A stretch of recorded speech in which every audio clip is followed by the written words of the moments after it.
When we read Sikh history, तो हमें लगता है कि facts ज़्यादा ने या फिर fiction ज़्यादा है. Because when British came, they burned down a lot of our libraries. We have such a rich history of literature, but over time, because of the fact that we have had so much struggle, a lot of that is missing or even revised.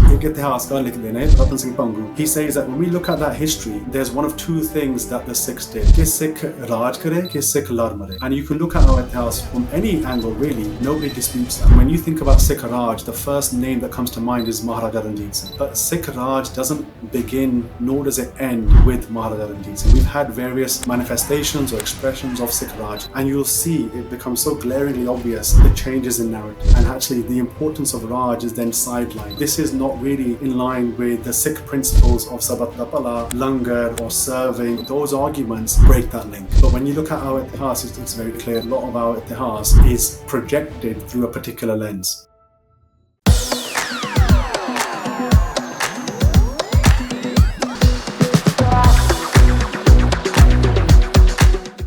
Ranveer ਜੀ ਆਪ ਜੀ ਦਾ ਬਹੁਤ ਬਹੁਤ ਬਹੁਤ ਧੰਨਵਾਦ ਸਾਡੇ platform 'ਤੇ ਮੈਂ ਬਹੁਤ ਖੁਸ਼ ਹਾਂ ਅੱਜ ਦੇ ਟੌਪਿਕ ਨੂੰ ਲੈ ਕੇ ਬਿਕਾਜ਼ ਅਸੀਂ ਸਿਰਫ ਇੱਕ ਸਿੱਖ ਹਿਸਟਰੀ ਦੇ ਟੌਪਿਕ ਨੂੰ ਨਹੀਂ ਛੇੜਾਂਗੇ ਅਸੀਂ ਪੂਰੀ ਸਿੱਖ ਹਿਸਟਰੀ ਜੋ ਹੈ ਉਸ ਦੇ ਉੱਤੇ ਗੱਲ ਕਰਾਂਗੇ but before we move into the topic ਤੁਸੀਂ ਆਪਣੇ ਬਾਰੇ ਕੁਝ ਦੱਸੋ ਤੁਸੀਂ ਖਾਲਿਸ ਹਾਊਸ ਸ਼ੁਰੂ ਕੀਤਾ ਅਤੇ it's Before I say what Khalis House is, I would like you to say what is Khalis House and why you started this platform. जी so ਜਿਹੜਾ Khalis House ਅਸੀਂ 2020 ਵਿੱਚ ਸ਼ੁਰੂ ਕੀਤਾ ਸੀ. So it was during the pandemic. We started in June 2020. So it's been 3.5 years.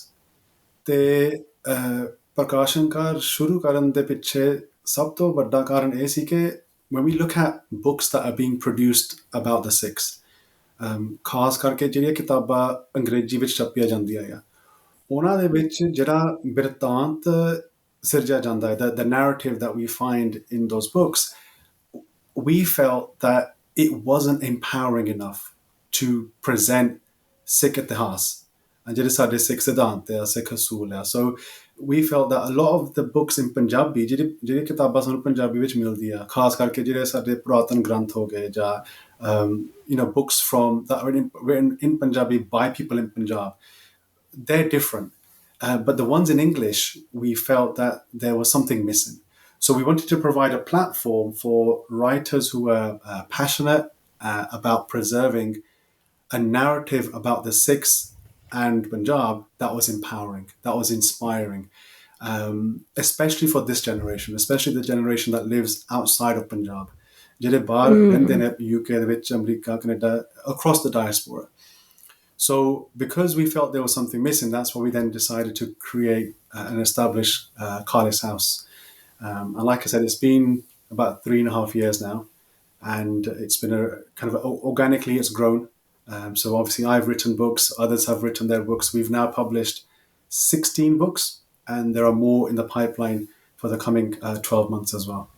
Do you feel you get to learn a lot more about Sikhi while researching, or were you like connected before even that too? Hanji, no, definitely. I think there's always an opportunity to learn something new. Like I've been engaged in Sikh itihas, reading, researching, writing for probably maybe 15 years. So I graduated in 2008. I graduated in law. So ਜਿਹੜੀ ਮੈਂ ਪੜ੍ਹਾਈ ਕੀਤੀ ਸੀ that was something different. But graduation ਤੋਂ ਬਾਅਦ ਮੈਨੂੰ ਸਿੱਖੀ ਵੱਲ ਥੋੜੀ ਖਿੱਚ ਪਈ. Like the sangat that I developed, the friends, the circle of friends that I made. Within a couple of years, we established an organization called the National Sikh Youth Federation. So it's based in the UK. And behind that organization was, again, a similar idea to speak about Sikh political history, speak about it in an empowering way to inspire the youth and inspire the next generation. So that's how I kind of got involved in Sikh history, learning about our itihas.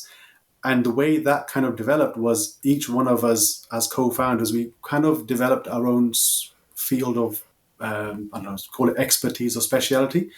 And I was really intrigued by the Guru period, by, that period that's often overlooked, I think, And that's eventually what led to then writing Padshah Mehma, which obviously we'll come on to shortly. So that's kind of where I started. And do you think we have done justice of preserving Sikh itihas? And when we read Sikh history, ਤੁਹਾਨੂੰ ਲੱਗਦਾ ਹੈ ਕਿ facts ਜ਼ਿਆਦਾ ਨੇ ਜਾਂ ਫਿਰ fiction ਜ਼ਿਆਦਾ ਹੈ? ਬਿਕੋਜ਼ ਜੇ ਆਪਾਂ ਗੱਲ ਕਰੀਏ, British colonization, they over here in India, when they came to India, they burned down a lot of our libraries, and a lot of our history was burnt down. So how much is fact and how much is fiction?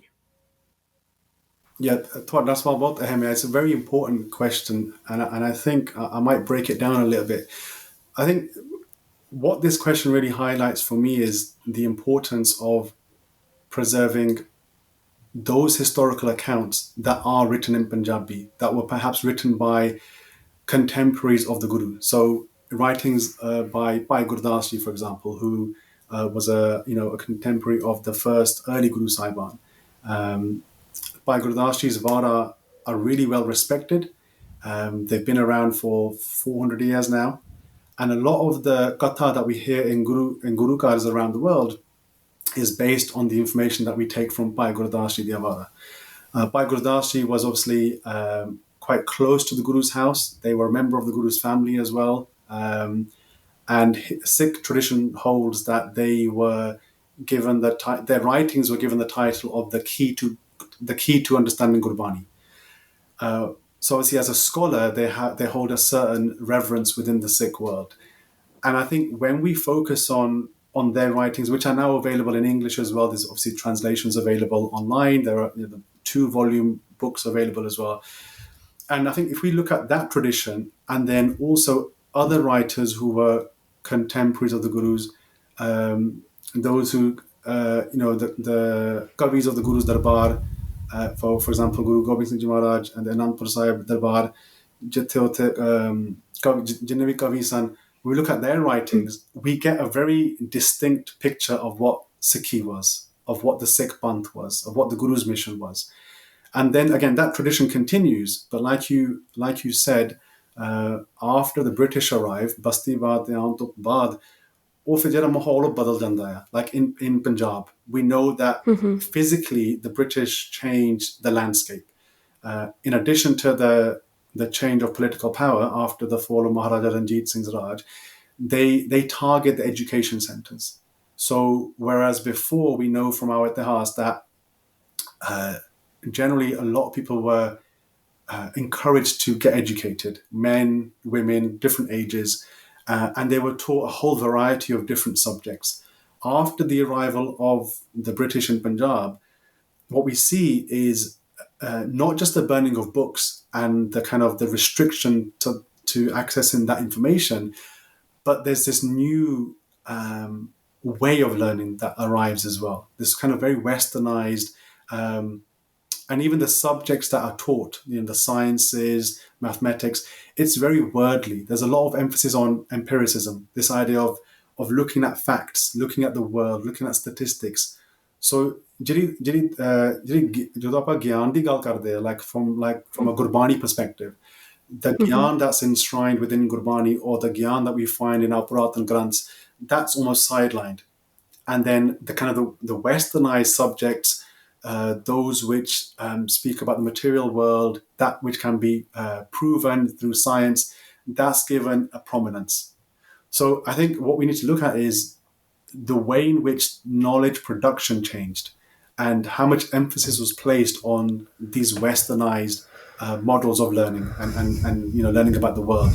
Whereas before, when we read our Puratan Granths, the way in which they describe the darbar of the Gurus, where learning was taking place, where people were being sent to far-off places to learn about specific subjects. Languages was a massive thing as well. So I think the question is more about what source do we go to, because it's difficult also. One of the things that I encountered in writing Padshah Mehma was we have such a rich history of literature, but over time, because of the fact that we have had so much struggle as well, a lot of that is missing, or a lot of it has been misplaced, or even revised. So when the British arrive, we see a huge amount of revision that takes place. So and that happens obviously post 47 as well. A lot of our itihas is projected through a particular lens. One example that comes to mind is the Gaddar movement. The Gaddar movement ordinarily for many years was depicted as a movement for Indian independence, or that they were, very secular, or they were Marxist. Anything was projected, anything and everything, but the Sikhi aspect of what inspired them, that was kind of neglected. And it's only recently through the work of people like Sada Ranveer Singh and others that have come in and they've looked at the primary source material and they said, hang on a second, these were Sikhs. They were Nit Nemi Rehetwan, if you look at their pictures, they were in Gatre. And if you look at their writings, what they say is our inspiration for standing against the British came from Guru Gobind Singh Ji Maharaj, came from Sikhi, came from that spirit of standing against oppression. So I think we find that our history has been revised at various moments in our itihas, and which is why I think it's important to look at the pre-colonial Sikh literature, the Panth Prakash, the Mehma Prakash, Bhai Gurdas Ji Diawara, and they are now readily available. Like I've said, there's translations, they're all online as well. So I think what it requires is a bit of effort from Right. us, to genuinely learn about our itihas. Now we're coming to Padshahi Mahima. It's a book written, like I've said, 500 years of Sikh history. So our history is so rich and so old that you literally combined in a one book. And we're just gonna talk about that, starting from, I would say, Bhai Kabir Ji, because ਭਾਈ ਕਬੀਰ ਜੀ ਦਾ ਬਹੁਤ ਜ਼ਿਆਦਾ ਜ਼ਿਕਰ ਹੁੰਦਾ ਹੈ ਗੁਰੂ ਗ੍ਰੰਥ ਸਾਹਿਬ ਵਿੱਚ। ਉਹਨਾਂ ਦੀਆਂ ਤੁਕਾਂ Hani. ਅਸੀਂ use ਕਰਦੇ ਹਾਂ ਗੁਰੂ ਗ੍ਰੰਥ ਸਾਹਿਬ ਦੇ ਅੰਦਰ। ਸੋ ਕਬੀਰ ਸਿੰਘ ਜੀ ਦੇ ਟਾਈਮ 'ਤੇ ਕੀ ਹੋਇਆ ਅਤੇ ਅਸੀਂ ਕਬੀਰ ਜੀ ਨੂੰ ਕਿਉਂ ਮੰਨਦੇ ਹਾਂ ਇਨ ਆਰ ਸਿੱਖ ਇਤਿਹਾਸ। So if I can go back to what I said in the beginning, ਜਿਹੜੀ ਮੈਂ ਬਿਰਤਾਂਤ ਦੀ ਗੱਲ ਕੀਤੀ ਸੀ, ਬਿਰਤਾਂਤ meaning narrative. A lot of the books that were written about the Sikhs came from a very specific angle. I certainly felt this. And what they depicted was Sikhism, the religion. That this is what Sikhism is, and they kind of compartmentalized us into a particular worldview. That this is what they do. This is their Panj Kakar. They have 10 gurus. They bow to Guru Granth Sahib Ji. None of it was necessarily incorrect, but what I found was, in comparison to how the Sikhs were depicted by contemporaries of the gurus, there was something missing. And for me, that missing link was the political aspect of the Sikh movement. So a lot of times what we found, especially in our recent itihas, is that historians try to break that connection. So there's a very famous, some of your viewers and listeners might be aware of the work of Hugh MacLeod. He was a professor of Sikh studies back in the 70s, based primarily in New Zealand. And he was the first type of kind of professor or historian who basically said that the first 5 Guru Saiban, so Guru Nanak Dev Ji Maharaj to like Guru Arjan Dev Ji tak, their ideology was separate. And he would have classified Bhai Kabir Ji within that as well. That they were trying to portray something. But then the second set of 5 Guru Saiban, their ideology changed because of Guru Hargobind Sahib Padshah's creating the Akal Takht, and obviously the kind of the military aspect came about, which leads to the rise of the Khalsa by Guru Gobind Singh Ji. So there's small things we see within the narratives that are woven about our history. But again, when you go back to the Puratan sources, those written, prior to the British arriving, prior to the outside gaze, I guess, there's no distinction. This idea of miri piri within the Sikh world, we find that not only within what the gurus and the Sikhs were doing, but also the way in which Sikhi was being depicted. Again, by Gurdas Ji Diawara, even Bansavli Nama. There's so many different resources that I could point towards, and obviously they're listed within the book as well. So firstly, it was to kind of, for me, revisit our history, but again, try to give it a more wholesome account, which considers both the spiritual aspect as well as the political, and doesn't really differentiate between the two, that this is more important. Now, obviously, anything that the Sikh do in terms of politically, so if you look at Maharaja Ranjit Singh Siraj, or the Misl Sardars before him, or Banda Singh Bahadur, everything that they're doing to better society is based off the gyan of the Guru, right? It's based off the inspiration they take from what the Gurus have done. But there was this kind of tendency to break that, that this all came afterwards. But when we look at the Guru's writings, like even, for example, Guru Nanak Dev Ji Maharaj, they speak about, they say, Takht behe takhte ki like. They're very outspoken about those who should be sitting on thrones, right? And they say that those who sit on thrones ought to be of a particular character. We know how outspoken they were against Babur for his invasion. That's recorded in Gurbani as well. We know how all the Guru Sahiban were outspoken. But actually, what we sometimes miss is, and I think this is primarily because of the work of the non-Sikhs who have failed to understand what Sikhi was, because they've neglected these Purathan sources, is that there was no difference in the ideology of the Gurus, from Guru Nanak Dev Ji Maharaj all the way to Guru Gobind Singh Ji. What we see is a development of the ideas. Okay, so over here, I will revert back to what you said earlier. Ki first 5 gurus, the ideologies were different than Haji. than the other 5, the last 5 gurus, I would say, Yeah. right? So, what was their ideology? What was like first 5 gurus' ideology, and what was the rest of the gurus' ideology? What was the difference? So what they say, what a lot of these kind of academics say, is that Guru Nanak Dev Ji Maharaj was a pacifist, or he was more about promoting peace, and kind of almost kind of bordering this idea of non-violence, which is more kind of associated with Buddhism, you could say, right? And then it changes after the Shahidi of Guru Arjan Dev Ji, with what Guru Hargobind Sahib Padsha does. But again, what we see before that is, when we look at our historical sources, Guru Arjan Dev Ji Maharaj was in foreign lands trading for war horses prior to their Shahidi. And the thing is, these kind of accusations that they make, we talked earlier about how history has been revised. When we look at the Mughal accounts, for example, of Bahadur Shah, even before Bahadur Shah, like even during Jahangir's time, the way in which they depict the Sikhs, even before like the armed struggle of the Akal Takht that comes up with Guru Hargobind Sahib Padsha, they use very derogatory language against the Gurus, because what the Gurus were doing was they were changing society, right? So even if you look at the Udasis of Guru Nanak Dev Ji, let's just go back to Guru Nanak Dev Ji Maharaj. Why did Guru Nanak Dev Ji start the Udasis?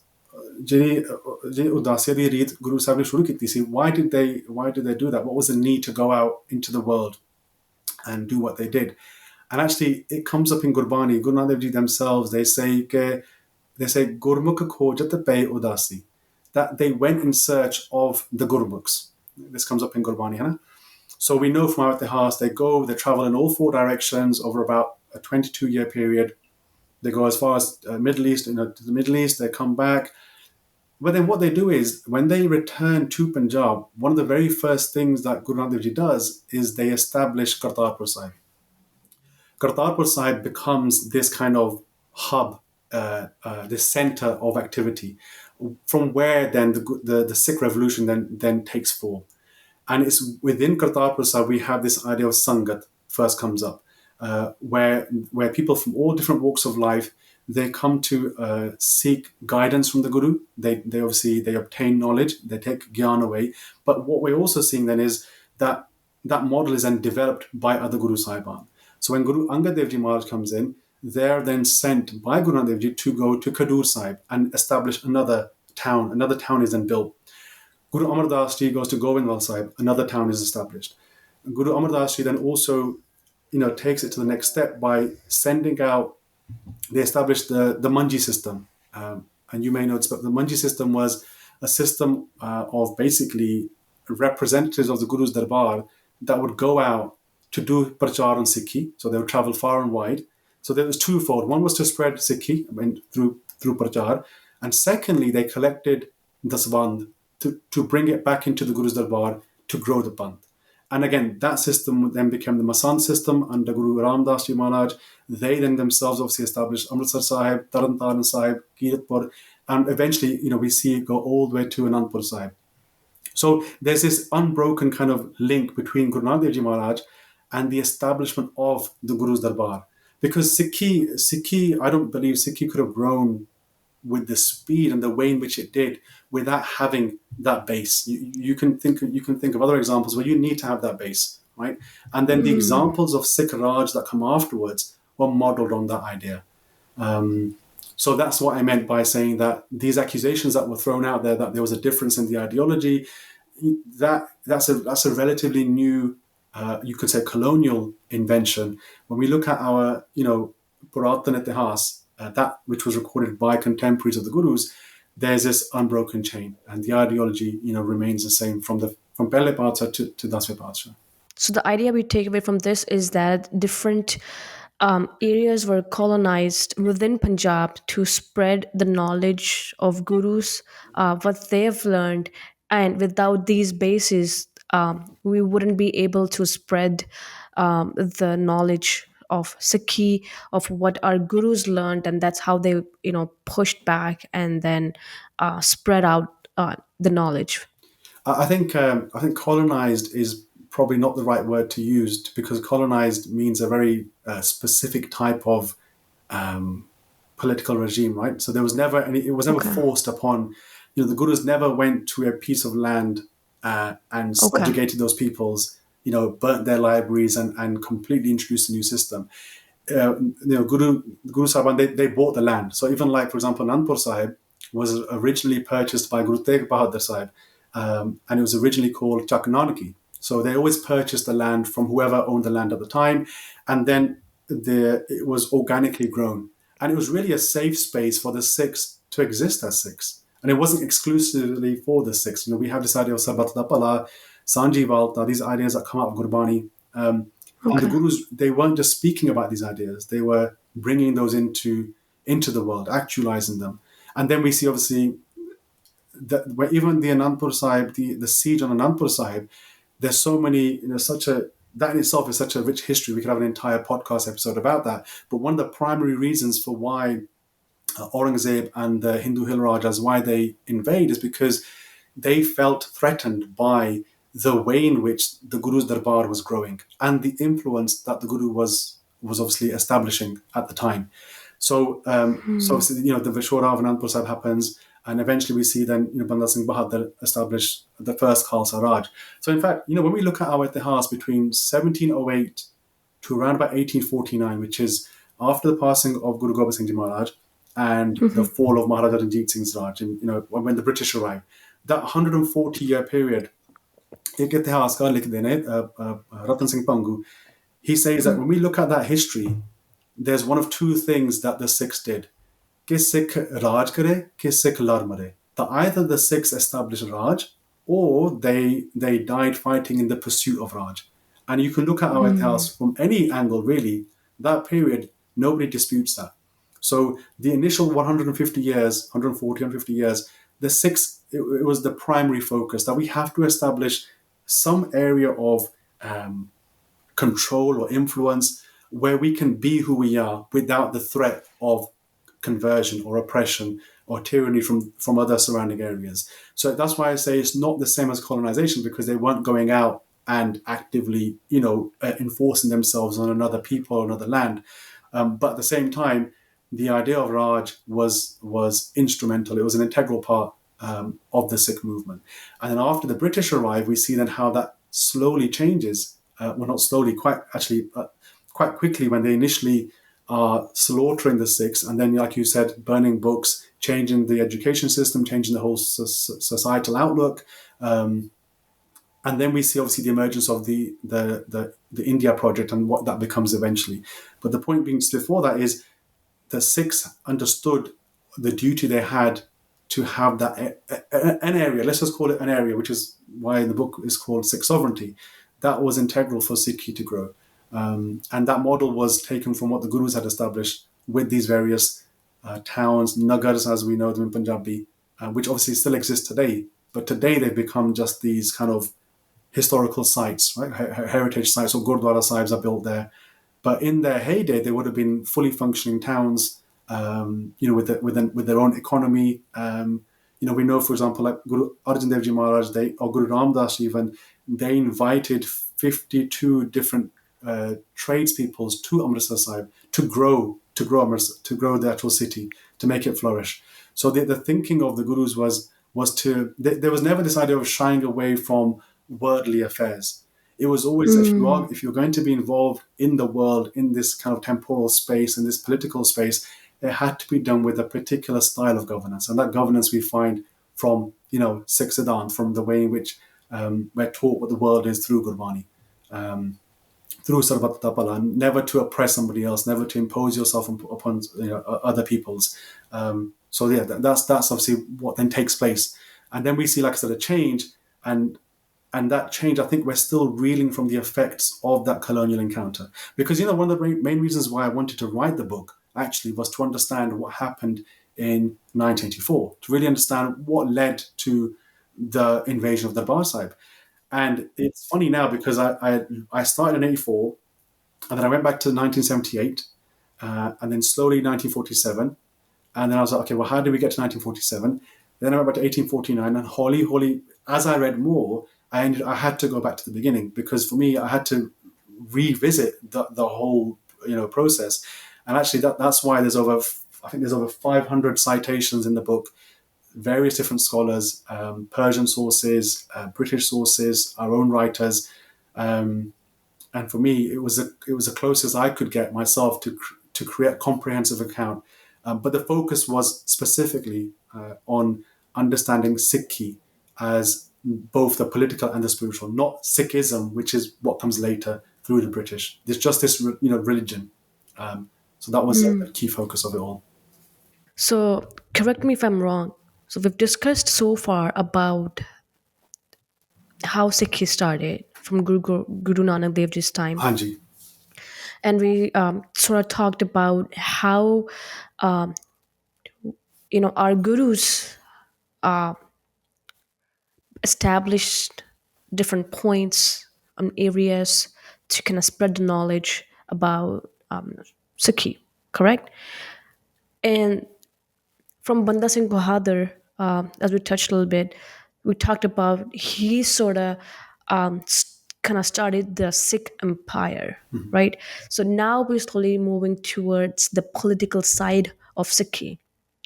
So, can you tell us about how the Sikh Empire was established, starting from Banda Singh Bahadur, and how it slowly took turns to 1984? Hanji. Yeah, of course. When you say taking turns, so what I take from that is that we recognize that Sikh Raj, Sikh sovereignty, Khalsa Raj, is taken many forms in our Itihas. So there's various ways in which the Yeah. Sikhs have expressed that Raj. The source of inspiration, ਜਿਹੜੀ ਪਾਤਸ਼ਾਹੀ ਦੀ ਗੱਲ ਹੈ, like ਪਾਤਸ਼ਾਹੀ dawa, the claims to sovereignty, I think it's important to draw a distinction between what Badshahi is and what sovereignty is, because I think there are two different concepts in that, and I'll explain that. So, Badshahi, in fact, in Mahan Kosh, which obviously is a Sikh encyclopedia written by Gan Singh Nabha in the 1920s, really well referenced, really well respected. He provides a definition of Badshahi. He says he actually provides three interpretations of Badshahi. The first is he says that Badshahi is just another word for Badshahi. So, we understand what a Badshah is: somebody who sits on a throne, somebody who occupies a seat of authority, a king, a ruler. And then the second definition is interesting. So don't forget, he's writing in the 1920s. So this is during the colonial encounter. But it's interesting because it shows how attached he was to that itihas that came before the British. He says that Badshahi, he says what it means is Satguru di Amaldari. That's the phrase he uses. Now, Satguru obviously is the Guru. Tajira Amaldari da Shabdaya. Amaldari means governance. So Bhai Singh Nabha, who's writing in the 1920s, understood the significance of Badshaahi as the Guru's governance. So now, obviously, often when you think about Sikh Raj, the first name that comes to mind is Maharaja Ranjit Singh. But Sikh Raj doesn't begin, nor does it end with Maharaja Ranjit Singh. We've had various manifestations or expressions of Sikh Raj, which actually go back to Kartarpur Sahib. This is what the book tries to show, that Kartarpur Sahib was the very first manifestation of Sikh Raj, of a type of Sikh Raj, because at the center of that was the Guru's Darbar. The Guru's Darbar was where the Guru's authority, if you want to call it that, the truth of the Guru, the wisdom of the Guru's Gyan was espoused. And obviously, initially, because it was in its infancy, it was growing. There was no real kind of confrontation with the state or the Mughal regime at the time, although there were interactions with Akbar and so on and so forth. It's only when it started to grow and expand. So by Guru Arjan Dev Ji's time, there's one account which says that the amount of the Guru's, the Masan system that I spoke about earlier, it had grown so expansive that there was the Guru's Masans, the representatives of the Guru's Darbar, they were stationed from modern-day Kabul in Afghanistan all the way to Dhaka in Bangladesh. So that's like 2,000-mile range. And the Guru's Sikhs were established. That network was there. Now, obviously, we can't claim that that was, Sikh sovereignty or that land was a Sikh. That's not the claim we make. But what it shows is how expansive the Guru's Darbar had become, that they were going so far to teach about Sikhi and also collect that dasband and bring it back to Amritsar Sahib. And it was very strategic because it was placed along the old, what we now know as GT Road, which was the main kind of road for commercial use and trade at the time. So it was very purposeful, very strategic. So when Bhai Singh Nabha uses that phrase, Satgur di Amaldari, he's referring to the governance or the style of governance that was established through the very first expression of Sikh Raj, which was the Guru's Darbar. And that was Kartarpur Sahib, Khadur Sahib, Amritsar Sahib, all the way up to Anandpur Sahib. And then, like I said, we had Banda Singh Bahadur between 1710 and 1716, which is obviously when the Shahidi takes place. And that is pretty much known as the first Khalsa Raj post-Guru period. And then there's a period of real hardship, I would say, and struggle, where the Sikhs are being hunted. The Mughals have come down strong. There's a price, placed on the head of every Sikh. This is a time where Mata Sahib Deva, they become kind of de facto leaders of the Panth in Delhi. This is a time where Baba Deep Singh is obviously kind of given the duty of maintaining the Sikhi Prachar aspect of things from Damdama Sahib. And then in the late 1720s, we see a re-emergence of the Sikhs striving to establish some type of Raj. But when that Raj eventually comes in the form of the Misl Sardars, it's not the same as it was under Banda Singh Bahadur. But the emphasis is on the actual Raj, that we need to have an area or a certain kind of expression of our power.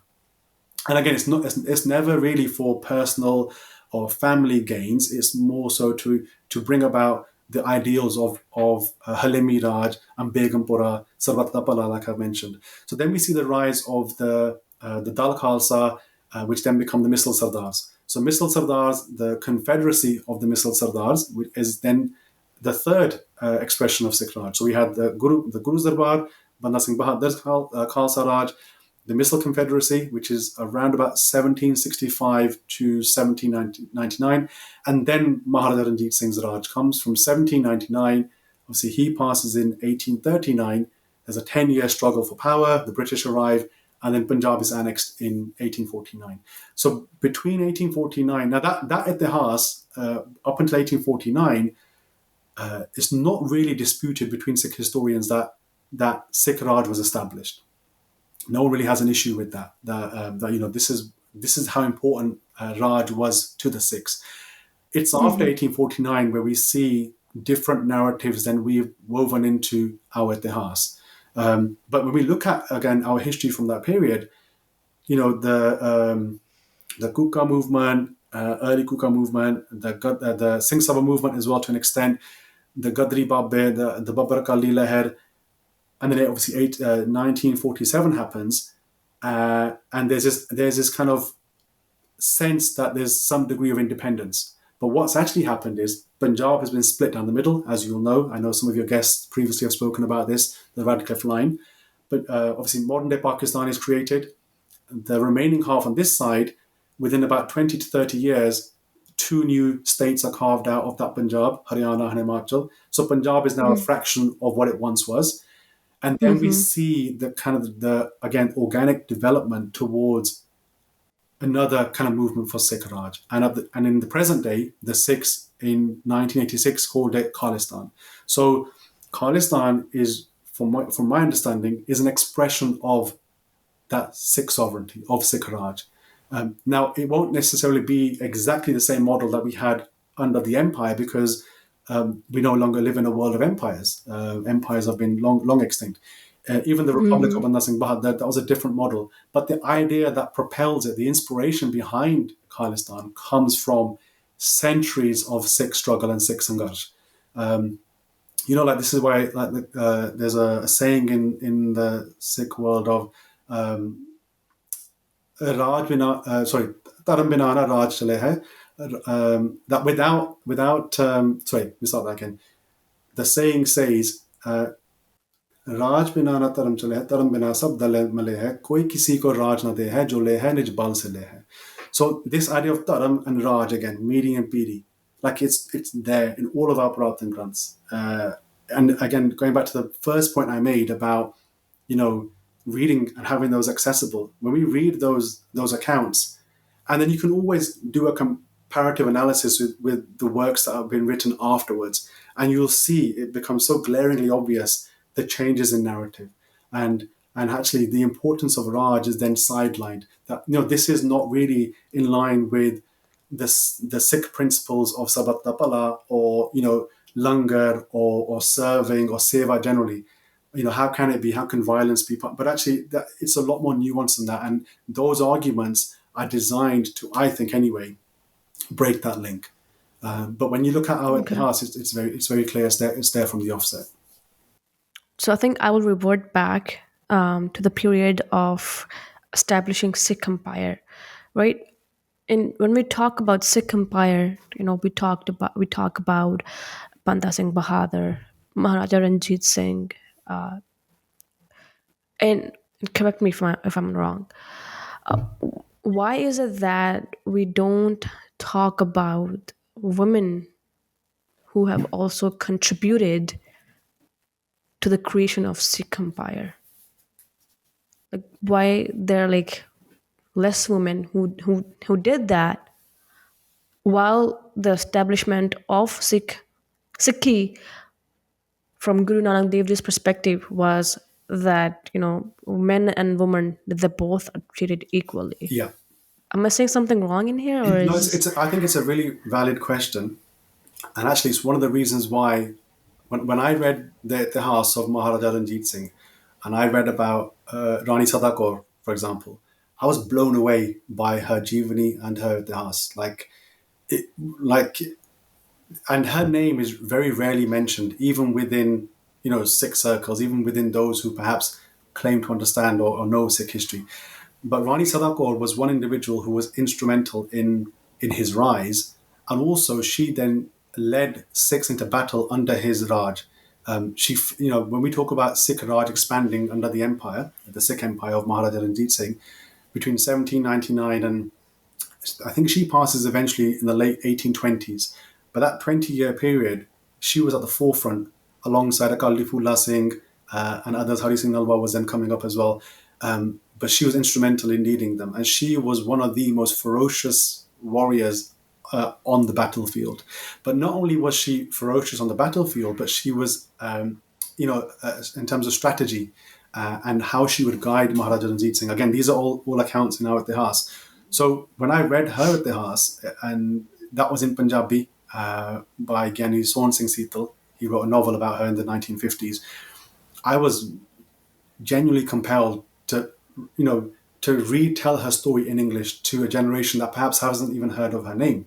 And that's where obviously the novel Rani Sada Kaur, Warrior Queen, was, that's how that was born.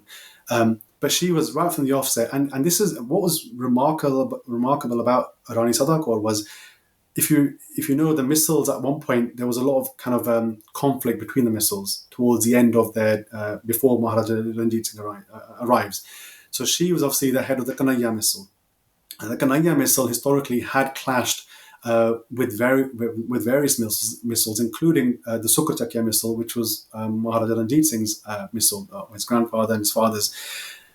So for her to kind of overlook those differences, and her husband had obviously had become shaheed in one of the battles between the missals that they were fighting, she overlooked all of that. So this idea we hear, Panth verse me ujara, it's often said today. That we find that at various moments in our itihas, whenever we look closely. So I think she was an individual who embodied that, because she took Maharaja Ranjit Singh at a young age under her wing. She marries her daughter to him as well, obviously, but she guides him. She literally, when they take over Lahore in 1799, she's riding alongside him. And that's the picture at the front of the novel, into Lahore. So she's there right from the offset. And it's not just Rani Sada Kaur, but there are others. The most popular, the most kind of famous one that comes to mind is Mai Pago.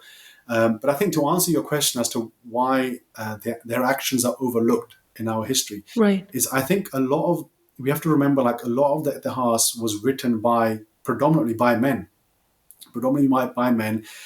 most times by those who had a certain degree of power and influence.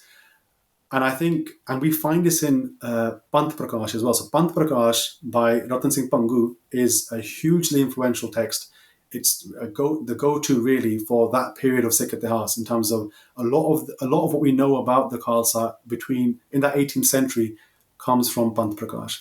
But in Panth Prakash, you see, and some of your listeners may have to forgive me for this if I offend them, but there is some bias we find, because he was of the Pangi missal, and he doesn't really talk about Maharaja Ranjit Singh a lot. I think he doesn't even mention Rani Sada Kaur.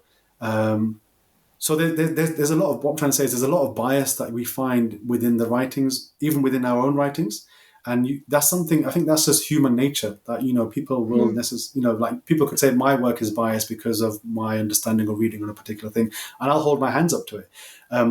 But I think it's difficult to answer why it's been left out, because when you look at our history, whether it's oral tradition that's been preserved through Katha, Tadniwara, or even the written accounts, you'll find reference to these extraordinary Bibia, these women in our Itihas.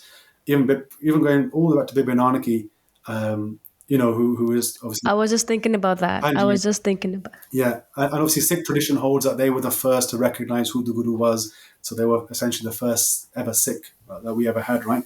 So, and this is where I think the work of Khalis House, if I can speak on that, is we're trying to encourage more works to be written through that lens, a lens which empowers the actions of both men and women in our Itihas, because it's, like I said, it's there right from the offset.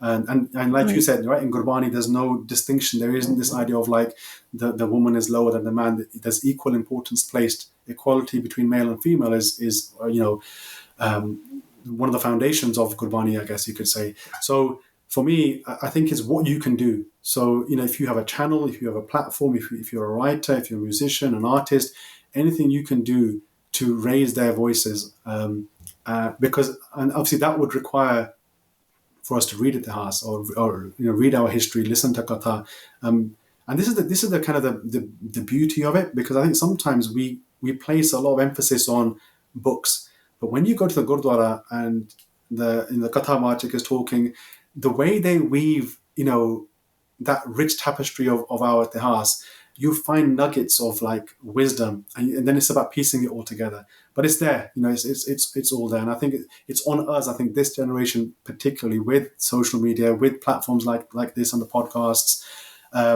like with the publishing we're trying to do, is it's our responsibility to do that, because our children will ask us, our grandchildren will ask us, what did you do to try and preserve and further their stories?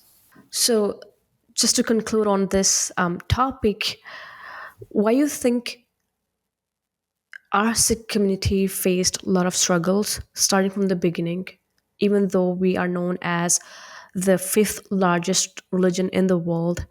And how do you perceive our history from your lens? Again, really good question. I think the in terms of the struggle, why have we always struggled or faced opposition? A lot of times, really violent opposition. We've had three genocides in our Itihas, two Kalukare in the 18th century, one in the 1980s, ongoing in many ways. And I think a lot of it comes back down to when we look at the history of the Gurus and what the Gurus did. And this is why it's really important to read Gurbani sometimes within the context within which it was written. So, like I mentioned earlier, like Guru Nanak Dev Ji Maharaj, when they stand up against Babur for his invasion, and the way they call them out, even on their udasis, wherever the Guru goes, whoever he kind of speaks with and interacts with, he's very critical of those who govern a certain style, those who are oppressive within their policies, within their regimes, and they never hold back from that criticism. And it's not something that the Gurus just speak about. It's not something we just find written in Gurbani. We see it then embodied by the Gurus. So, we know, for example, that Guru Arjan Dev Ji Maharaj, Guru Tegh Bahadur Ji, they're shaheeds in our Itihas. We know there was also attempted assassinations on Guru Gobind Singh Ji Maharaj, Guru Hargobind Sahib Padsha. So this idea of struggle and confrontation with the political powers that be has been there from the offset. And I think the main reason, if I could give one reason, is because Sikhi brings a whole new paradigm. It's a radical new way to view the world. And I think that Okay. radical new world is what challenged the existing systems that had been engineered, whether that be through religion, like for example, when Guru has interactions with the Maulvis or the Qazis or the Mullahs or the Pandits, or whether that's engineered through a political setup, like for example the Mughal regime, or even the Hindu hill Rajas. So actually, when we talk about Guru Gobind Singh Ji Maharaj and their Itihas, a lot of the time we're told about how many battles the Guru waged and the Khalsa waged with the Mughals, and the Mughals were so oppressive, and yes, they were. But in our Itihas, in a Puratan Granth called Sri Guru Soba, which was written by Senapati, Kavi Senapati, who was one of the 52 poets of the Guru's Darbar, in his account, he speaks about these battles with the Mughals. And when you analyze the accounts, what we find is that Guru Gobind Singh Ji Maharaj actually went into battle, I think it's 11 times with the Hindu hill Rajas and 5 or 6 times with the Mughal battalions. So actually, it was never about what religion the individual belonged to. It was never about that they were Muslim or Hindu or Christian or whatever it might have been. It was always against those who had taken these seats of power, these seats of authority, and actually were bringing about oppression and tyranny through their policies and their governance. That's what the Sikh has always stood against.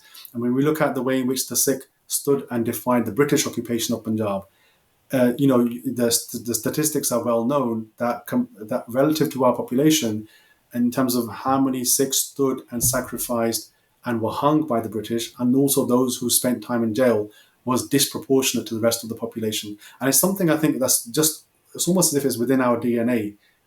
When I say our Right. DNA, I mean those who have obviously connected to Gurbani, those who are living as Gurmukhs, and this is where it becomes difficult because then there's this kind of religious aspect. I do talk about in the book a little bit about how the Western secular philosophy categorizes them as religious fundamentals. But for us, the likes of Baba Deep Singh, they're our heroes. We look up to the actions of the Gurus and the Gurmukhs, those who embodied that idea of standing against oppression. So wherever we look at our Itihas, they've always stood against that because it's not just about standing against oppression either. It's also about furthering the Soch. So if Sikhi is this radical new worldview, it's established by the Gurus, it's kind of solidified by the Guru's Darbar. The attacks start then. The attacks start from the Mughals and the others who were around at that point, and then we just see it's just a continuation of that with the British, with the Afghan invaders, even with the Indian regime as well, post 47. Irrespective of which political party has taken office, we see that there's been a confrontation between the Sikhs. Actually, there's been a confrontation between the Khalsa and those in power. That's kind of just the way it's established. And I think at the heart of that is that Sikhi is completely different, and it will not stand for the subjugation of other peoples, Mm-hmm. or it will not stand for the subjugation of its own peoples as well.